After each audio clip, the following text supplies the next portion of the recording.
Hi Wayne. Hi Laura. Could you give us your advice for businesses who are just starting out on their cybersecurity journey? Absolutely. I think from my point of view, the number of customers that I work with, I'd be looking at putting something like Cyber Essentials in place, this framework that customers can adhere to in order to be compliant with and get rubber stamped. Okay, thank you. And there are two standards. Could you tell us the difference between the two accreditations? Yeah, there's Cyber Essentials, which is the standard, and then there's Cyber Essentials Plus, which is the audited version, a little bit more comprehensive. So Cyber Essentials is a case of you as the customer would go through an application form and you'd answer a series of questions. One of the questions might be, do you use multi-factor authentication? And the answer to that would be, yes we do, or no we don't. And if you answer no, then it would be a non-compliant answer. So that's one example of a question that you may answer on the Cyber Essentials question set.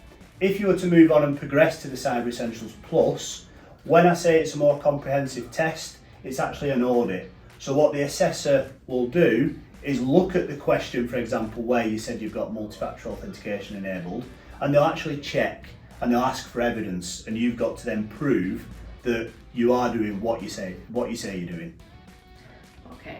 Now then, we're seeing more and more businesses wanting to become Cyber Essentials certified. Why is this? Mainly to improve credibility and to prove to the supply chain that they're following all the cybersecurity best practices that are out there. So, or certainly from a starting point, from a benchmarking perspective. So you can say to your supply chain, we're following this standard, therefore we must be doing things as the government are telling us to do so. Other reasons might be, or certainly what we can see, is insurance providers. So to even be considered with some insurance providers, you need to have Cyber Essentials in place.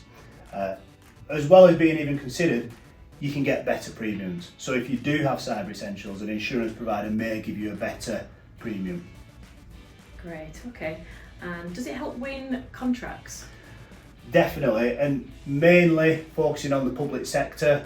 If you've got Cyber Essentials, if you've got that rubber stamp, as we like to say, you've got it on your email signature, you go into a database to say that you're certified, you're then eligible to tender for certain contracts. Without it, certainly in the public sector, you wouldn't even be considered to tender for a contract.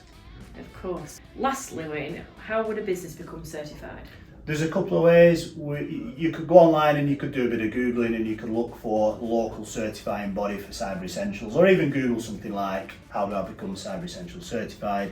And then companies like Serian would appear in the Google search results, or you could go straight to IASME, the people that own Cyber Essentials, and they would allocate your application out to local certifying bodies. Brilliant. Okay, thanks very much, Wayne, for your advice. Thank you.